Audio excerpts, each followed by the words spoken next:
All right, the Reds, it's the Spion Kop. It's Pete Bolster. I've got Christopher Griffiths-Scripton with me, and it's the day after we've beaten Everton in the Hill Dickinson Stadium, which is fantastic because we had no hope, did we? We were all a bit worried going into that, but I did say to you last week, what gave me hope was Everton will be Everton, and that's exactly what they are, and it's exactly what they're staying, and it's 100% record now in the 100th minute winner. Chris, absolutely fantastic, wasn't it? Because I tell you what, I was running out of hope a little bit, but once we got that corner, it just felt inevitable.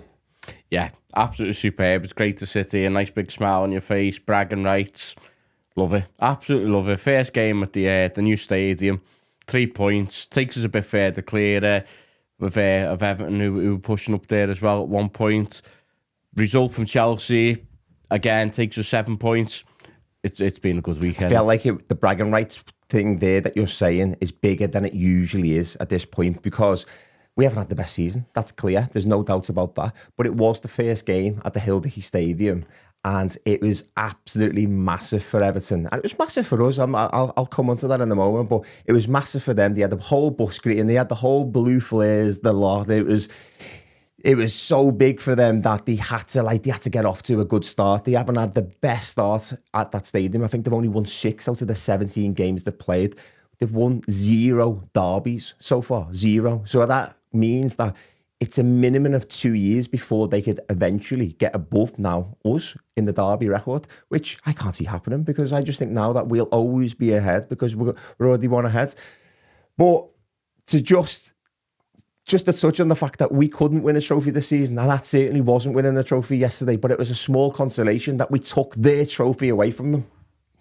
Yeah, Cops stay in that cabinet a bit longer, don't they? I think it's someone said the other day, and so right, it's easier to move a cabinet when it's empty, isn't it? So much easier, and who knows better than them?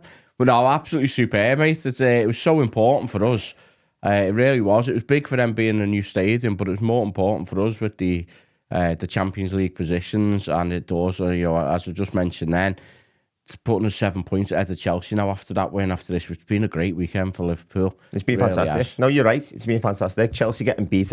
Obviously, you don't want Man United to win, but Chelsea getting beat, there's real daylight between us now. You have to think that Liverpool will qualify for the Champions League, and we'll come on to that, Chris, but I want to just stick with the big one, really, isn't it? And that's just beating them in their own backyard. There was nothing better. I'll tell you what, right? I was right next to the Everton fans where the barrier was, and when they scored that goal that was eventually ruled out for offside, I think there was around about 150 seconds between the goal going in the back of the net and then Salah scoring his, which obviously counted. And the Everton fans were giving it. They were giving everything. And you can understand that and you can accept it, but there was one lad in particular that was just shouting to me that I'm a nonce. Just kept shouting that I'm a nonce. And I just thought, hang on a minute, like, why does it always, like, why does someone always have to overstep it? You know what I mean? I don't even know where that come into it. He looked very sheepish when the goal got ruled out. And he was nowhere to be seen when Mohamed Salah got that goal. And when Virgil van Dijk put it in the back of the net right at the end, I don't think we'll ever see that guy again. It was absolutely incredible scenes. Yeah, I mean, it was brilliant seeing Pickford sitting on his backside across the goal line into the net. Tarkowski on his knees, look at despair, just looking at each other like they didn't know what had hit them. It was great. It was great. I think you were right. I think it was timed to something like 2 minutes, 37 seconds. And the strange thing is just after that goal score, we'd made the break. And I'd said, watching the game, I said to a couple of lads there, it's just, how funny would this be if we scored here? And that actual part of it fell apart. It didn't work out. And then there was the miscontrol in the defence a few seconds later, give us the ball back again. And then the goal come from that. And I was bouncing. I think what was important yesterday was that if you looked at all season, there's been big players not stepping up in big moments. But Cody Gakpo, his ball to Mohamed Salah was absolutely sensational. Defence split and pass, and then Mohamed Salah running onto it is what I've been saying all season, that if you put it on a plate for him, generally he's going to put it in the back of the net. That's 21 goal involvements now this season for Mohamed Salah. But to get his 9th derby goal to overtake Steven Gerrard in the Premier League record, which we remember football started before the Premier League. I think it's level, isn't it? Level? No, it's not. It's not. They were at 8 each. Now it's 9. Salah's gone one ahead. Oh, really? Yeah. I thought he was level. Sorry. Ian Rush, 25. So there's some way to go to ever beat that. But just in the Premier League record, just another absolutely fantastic derby performance from Mohamed Salah. Yeah. I mean, you can't take it away from when you put it on the plate like that. Listen, we've moaned and we've heard a lot of things about him over the season, but he's been playing as a completely different player. He's been playing a little bit more alone. He's not really had the opportunity. He had to create opportunities, and because we've become so accustomed to him creating the opportunities and still scoring, I think that's what we were getting frustrated at. But as you just say, there, put it on a plate for him 9 times out of 10, he's putting it away. And that's exactly what happened yesterday. It was great vision. Gakpo, I think it was. Great vision. Great ball. Just split right through the middle of the defence. Didn't know what way to turn. And he just had to step onto it. It was there for him. It was fantastic. It was the first time they actually tried to play football coming out on the back, and they got punished straight away. I have heard the moans and groans all day, to be honest with you. And we speak about bragging rights and what's developed as the day's gone on with the Evertonians and work that I've been with, is that they've got the bragging rights of playing, being the better side. And I'm like, the result matters, you know. Like, you've lost the derby. The derby is over. We've won the game. But they're all walking around bragging that they played better football and stuff. I just didn't see that. I thought Everton were poor. I thought Liverpool were poor. It was a bit of a poor, drab game. But I want your opinion on it, Chris, because you were watching it. Sometimes when you're in the thick of it, it's hard to really judge. You were watching it on the telly, wasn't you? So, well, how did you perceive the game? Yeah, I mean, we certainly had moments. I mean, Everton did bring the game to us in the beginning of the first half, first 15, 20 minutes. We've become accustomed to that with every team doing it this season. We've been very slow starting. They created some opportunities, thankfully not too many clear-cut ones. There was a massive save from Mohamed Asfili just before the disallowed goal.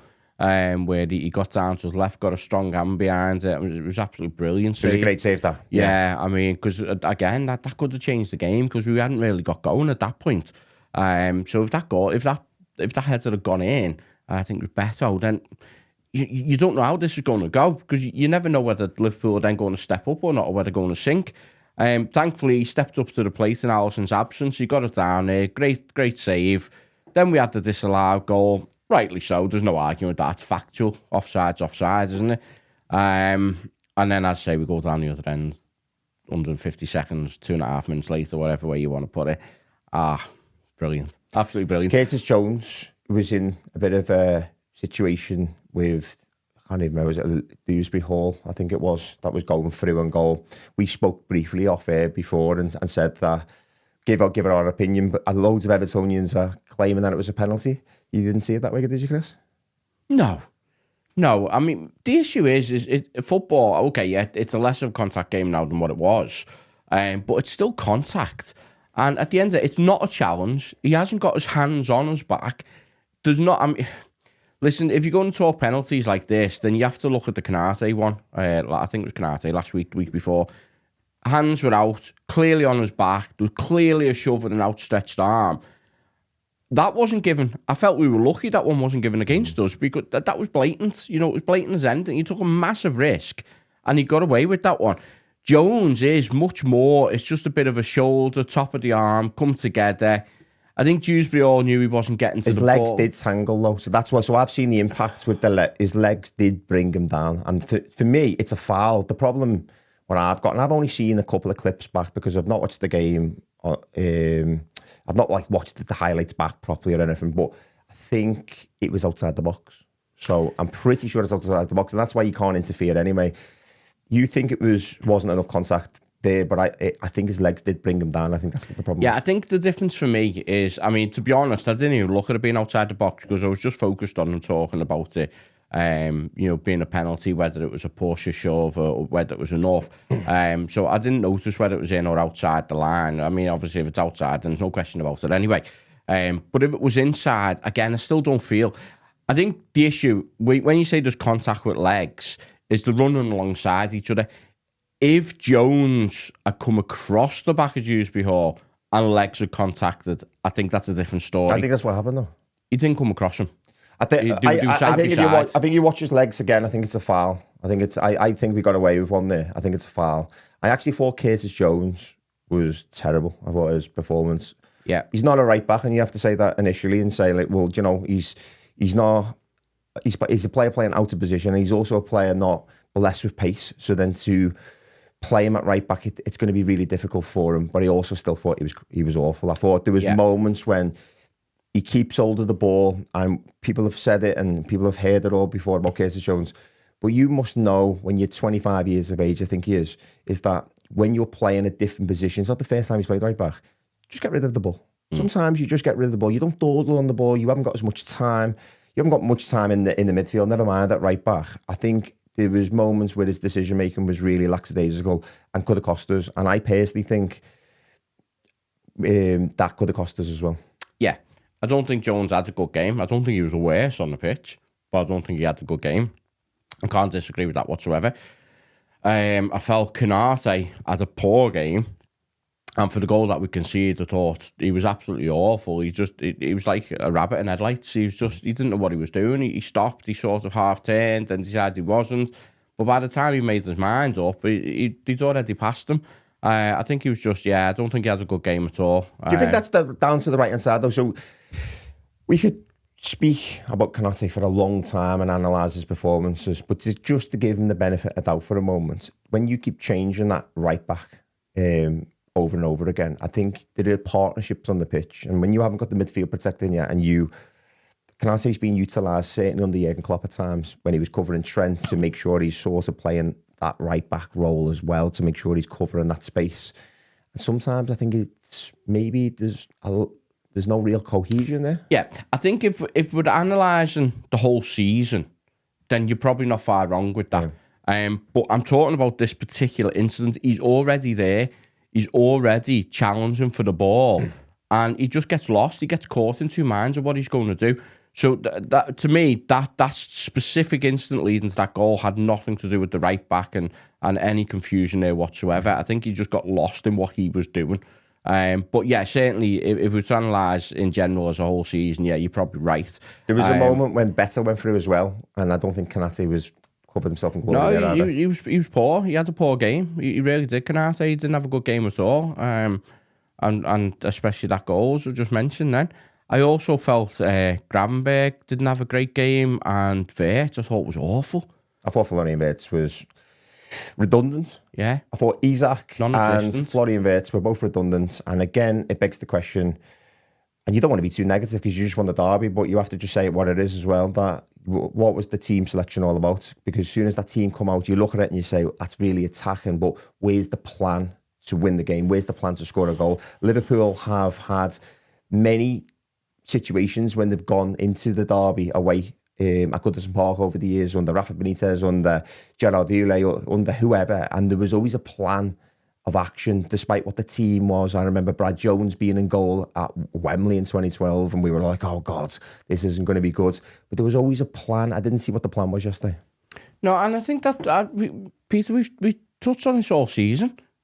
We don't know what the plan is, because whatever bit of a plan that there is seems to always change as well. So it's just, I mean, I don't think the players know what the plan is, and if they don't, then we certainly don't as fans, as spectators watching the game. And I think that's what's been very confusing about all this, is nobody knows what the plan is. There's no definitive plan. There's no, as you use the word, there's no identity. We don't know what is happening. Everything just seems to be everywhere. Yeah, I just wasn't impressed at all. I got distracted then because you were right about the record of Gerrard being 9. But, with Salah, that is, with the derby goals. But Ian Rush got 25. They should really mention that. There's no question in there. I just think we should be mentioning Ian Rush because he scored 346 goals for Liverpool. He's got 25 derby goals. And the fact that that's not mentioned ever, like there's the old arguments in the football didn't start in 1992 and all that. But come on, there's certain stats, isn't there, that should be relevant and should be mentioned a little bit more. But we'll go back to Florian Wirtz and we'll go back to Isaac. The starting 11 that I wanted to see was to see some identity. You've just touched upon it. And I think not playing rear winger Moa again was very damning. And it's like, come on, what are you saving it for now? there's 5 or 6 games left now where you're looking at it going, well, this is your little run in here.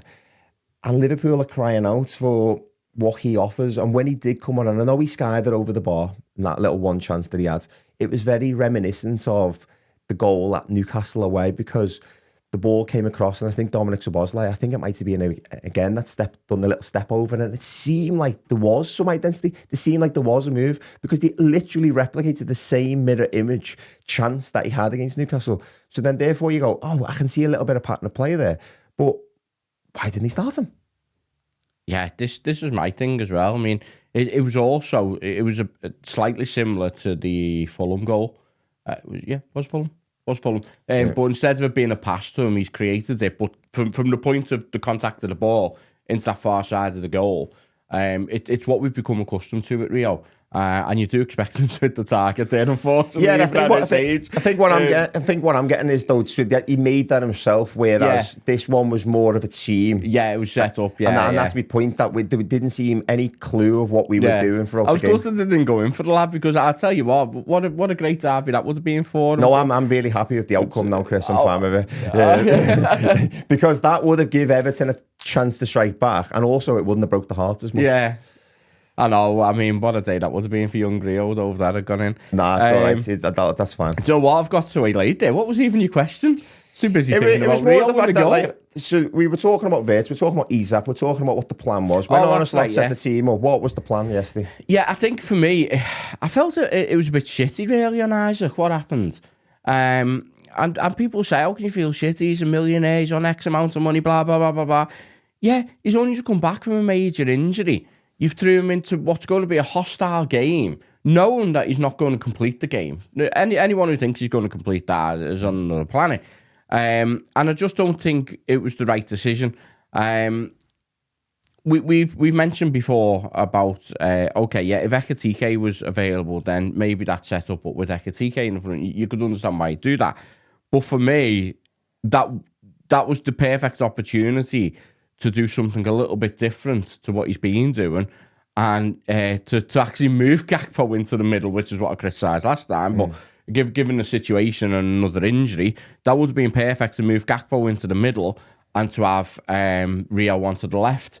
I think he would have caused absolute havoc there in that match. If he'd started that game, I thought he would have absolutely caused chaos. I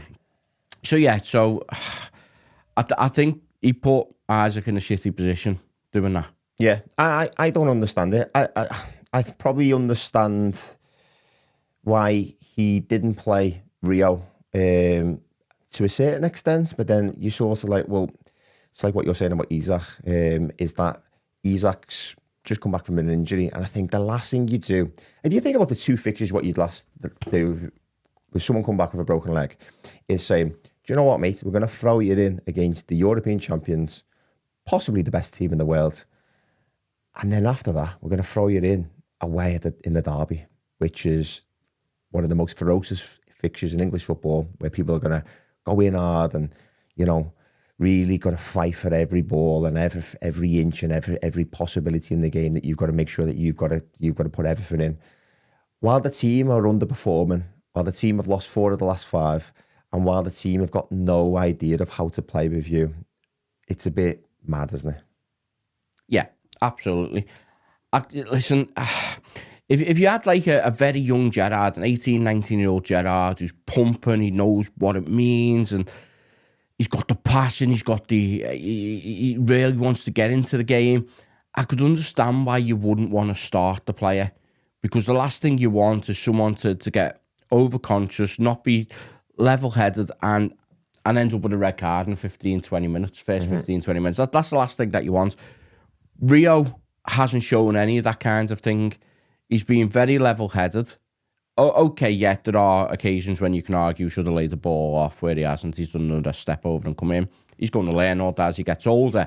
But to me, there was no risk in starting him in terms of his level-headedness, in terms of he was going to be a risk of getting dragged into a war and going in, end up leaving us down to 10 men within the first half. I didn't feel there was any of that. So I didn't understand why he wasn't used, because I thought he would have brought some real problems to Everton.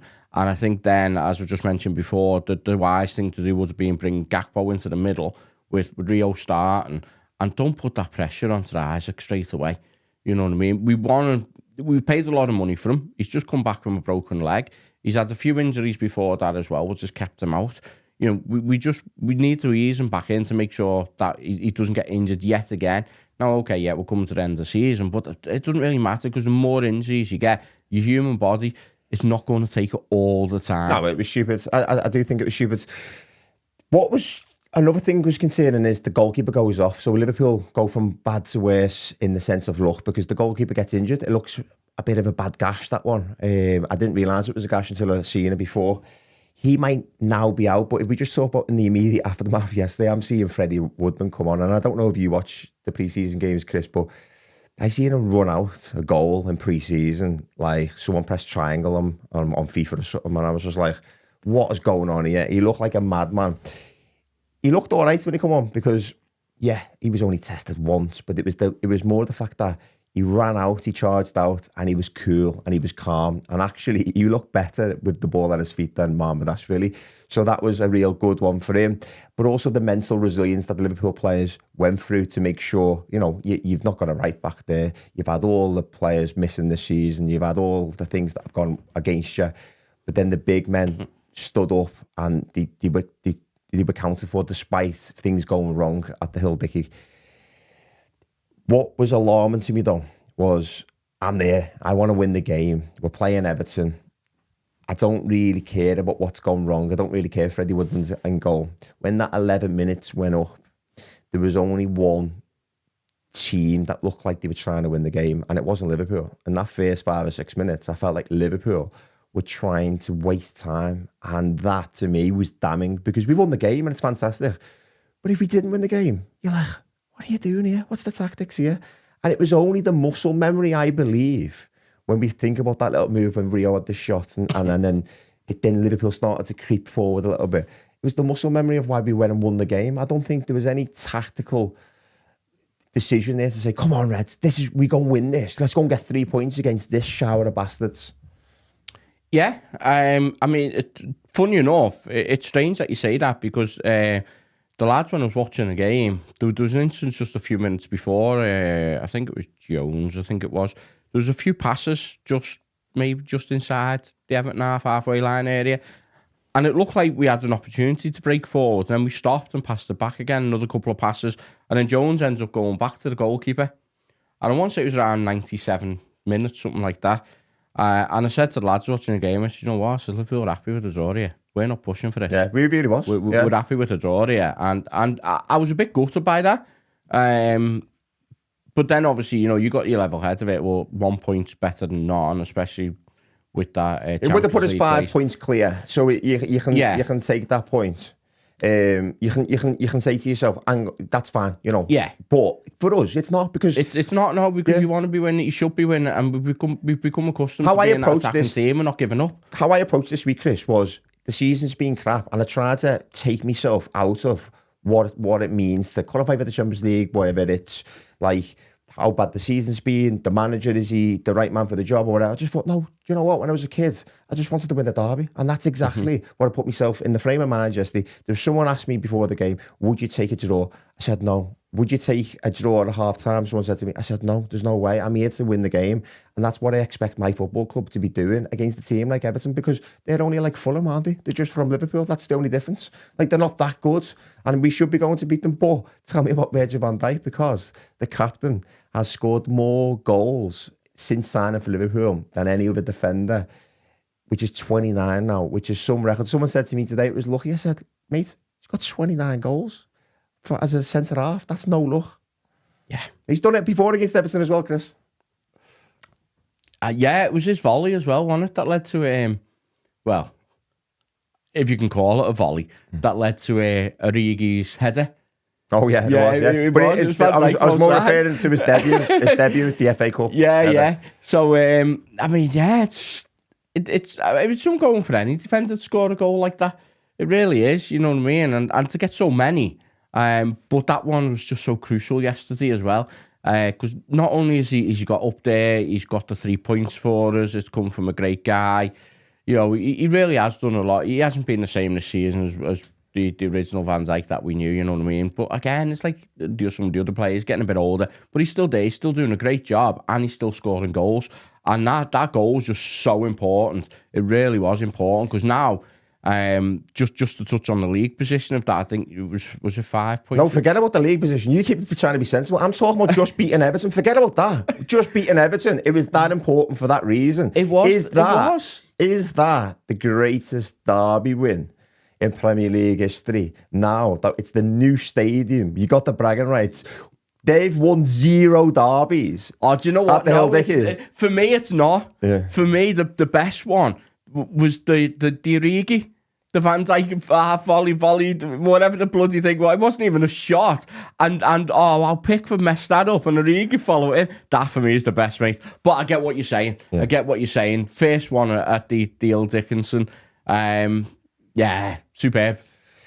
Okay, so we're going to go on to the sensible chat. Liverpool look like they're going to qualify for the Champions League now because the 7 wins clear. It shows you how bad Chelsea must be if that we haven't been that great and we are 7 points clear of them. But it looks like we'll probably beat them at Anfield. That would then be a 6-pointer. I don't think Liverpool are going to be great from now to the end of the season. But it looks almost secure. If it is secure, they're talking about Arne Slot staying. We won't have a big chat about that because we've done that before.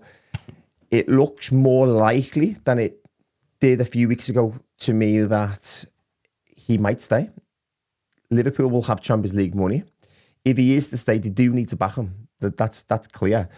But also, he has only got 12 months left on his deal. So I'm very sceptical if these things are coming out. That's true. But it is the time that we should be signing footballers now. Ibrahim Konate's come out and said that he might be staying, and it looks like he might get a new contract. I know the Bournemouth centre-half is in talks with Liverpool about signing on a free transfer. He's 28, by the way, so it's a lot older than I thought. But how are you feeling about this? You think Slot will be the man in moving forward? And then what does that look like? Yeah, I think there's enough there. We've seen enough already that he's going to be staying. Because if he wasn't, I think it would have been done before now.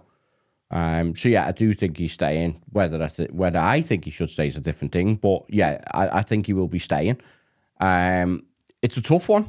It's a tough one, really, in terms of transfer because, yeah, you do, from a fan point of view, you do have to back him.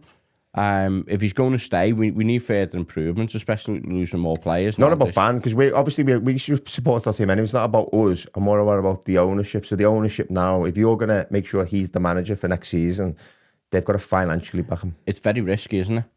It's very risky because if they're not looking at extending his contract, and he has only got, he has only got 1 year left on his contract, but if they're not looking to extend that, then how much do you financially back someone with players who might not suit the setup of whoever your new manager may be after that 12 months?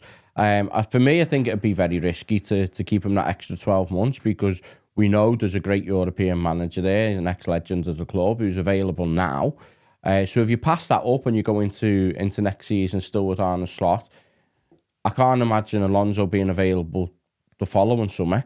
So that takes that one out. So then you're down to, if he runs out his contract at the end of next season, as to who's going to be available to come in that's going to suit Liverpool. Apparently, they don't want Xabi Alonso.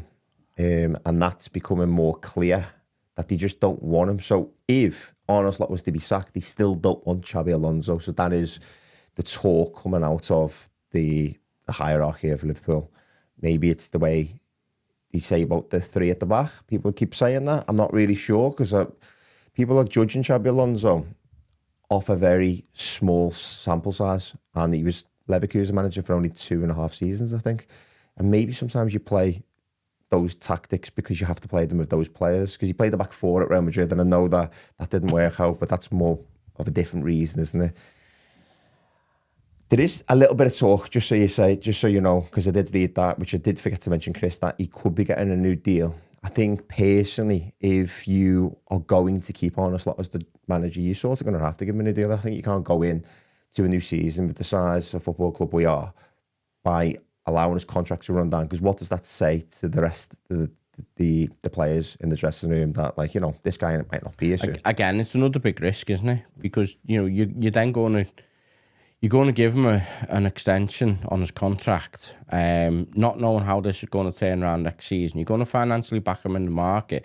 And then if this carries on into next season, you decide to get rid of him, then you've got a bigger compensation package to get rid of him. It's very, very risky business, which is not what we're accustomed to with this Liverpool ownership. You know, these are being they've been very careful on how they made decisions, how they spent money, and it just seems to be this last 12 months that any plans that they had and how they run the club financially and behind the scenes are just being ripped up. Well, I said that they should have got rid of Arne Slot a few weeks ago. So if they were listening to me, they'd say, well, we were right because we will qualify for the Champions League. Christos was also right. He also said that the teams are around us are just not good enough. I didn't expect Chelsea to be this bad, if I'm really honest. But Liverpool, like I said, they look like they're going to qualify for the Champions League, which is fantastic for us because we need to be playing Champions League football and we need to be making sure that we're signing players. Do you think, gun to your head now, do you think they're going to keep him, Arne Slot? Yeah, I do. I can't work it out, to be honest with you. I really can't, because I truly believe that Arne Slot was going to leave the football club. And I just can't get into my head about the whole contract situation, that you can't have a manager going into the new season with less than 12 months. And I can't see them giving a new contract to the manager because I think his performance has not been good enough. And I also, despite the fantastic Derby win, not display, I think the performance was really poor. And I don't see how Wirtz is fitting in. I don't see how Isak's fitting in. I don't know how all of this works. And I think we should see that with 5 games to go left of the season. But I want to know, and the reason why I'm looking at the camera is because I want you to give us an idea, put it in the comments. I would love to know what the feel of everyone else is thinking, because I like I said, I can't work it out. It's only a short show today because we're all tired from the derby, for all the derby celebrating. It was a late one last night. Chris, thanks for coming, and we'll be back at the end of the week, building up to the Palace game, looking at the ticket protests and seeing if Liverpool can continue another good bit of, I say form. I'm trying to not say form because I don't think the performance was good, but hopefully another positive result. And that's been Pete Bolster, that's been Christopher Griffiths-Krypton, it's been the Spion Kop, up the mighty Reds.